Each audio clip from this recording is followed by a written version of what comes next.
Hello guys, welcome to Ruma রাজা blog. আজ আমি একটা কাজের জন্য এক্সাইডে এসেছিলাম। সেখান থেকে ওয়াকিং ডিস্টেন্স 4 মিনিট, একদম মিন্টু পার্কের কাছেই, আর বেলভিউ হসপিটালের পাশে একটা পার্ক দেখলাম। তাই ভাবলাম একটু ঘুরেও আসি আর তোমাদের সাথে শেয়ারও করে দিই।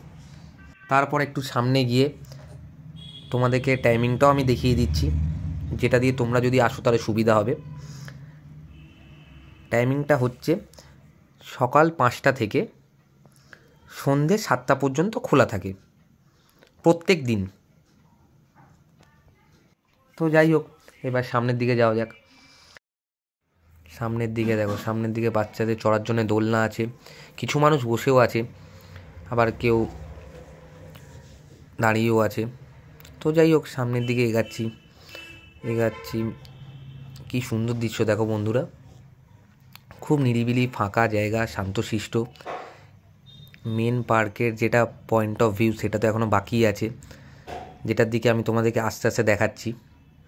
সামনে চলেই এসেছি কিছুটা। এই দেখো, এই যে কত সুন্দর একটা চিড়িয়াখানার মতো ছোট্ট জায়গায় কতগুলো খরগোশ খেলছে, পাখিও আছে, ছোট ছোট টিয়া পাখিও আছে।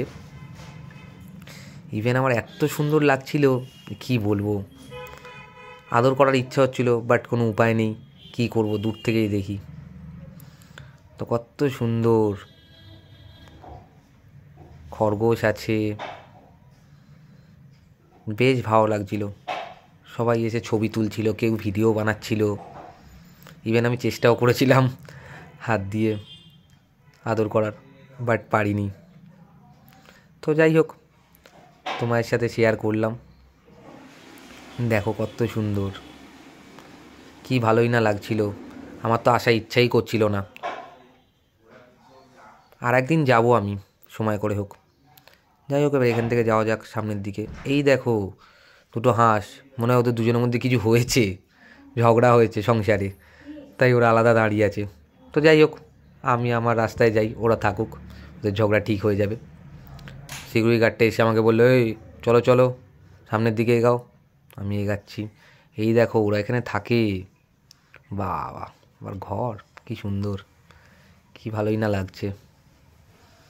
এই দেখো এই বাইরে চলে এসছে, এদের সাথে থাকবে না বলছে, তাই মনে হয় বাইরে চলে এসছে। যাই হোক, এবার আমার যাওয়ার সময় হয়ে গেল, আমার কাজও মনে হয় হয়ে গেছে কমপ্লিট। ফোন এসেছিলো আমার ওখান থেকে, আমি বেরাই, দেখা যাক। বেড়াতে যাব সেই মুহূর্তে কি জলের ফোয়ারা, কি সুন্দর দেখো, মনে হচ্ছে খালি ওখানেই দাঁড়িয়ে থাকি আর ফোয়ারা উপভোগই করতে থাকি। যাই হোক, তোমাদেরকে আর পুরো ডিটেলসটা আমি দিয়ে দিচ্ছি। মেট্রো থেকে যদি আসো রবীন্দ্র সদনে নেবে মিন্টু পার্কের দিকে, ওয়াকিং ডিস্টেন্স 3 মিনিট, একদম সামনের দিকেই পড়বে। তো যাই হোক, অনেক হলো ঘোরা, এবার আমাকে বেরাতে হবে, সন্ধে হয়ে এলো। তো যাই হোক, তোমাদেরকে পার্কের নামটা আমি দেখিয়ে দিচ্ছি। যদি আমার ভিডিওটা ভালো লাগে তাহলে লাইক, কমেন্ট অ্যান্ড শেয়ার করে দিও, আর আমার চ্যানেলটা সাবস্ক্রাইব করে নিও। আজকের মতো টাটা, দেখা হচ্ছে পরে নেক্সট ভিডিওতে।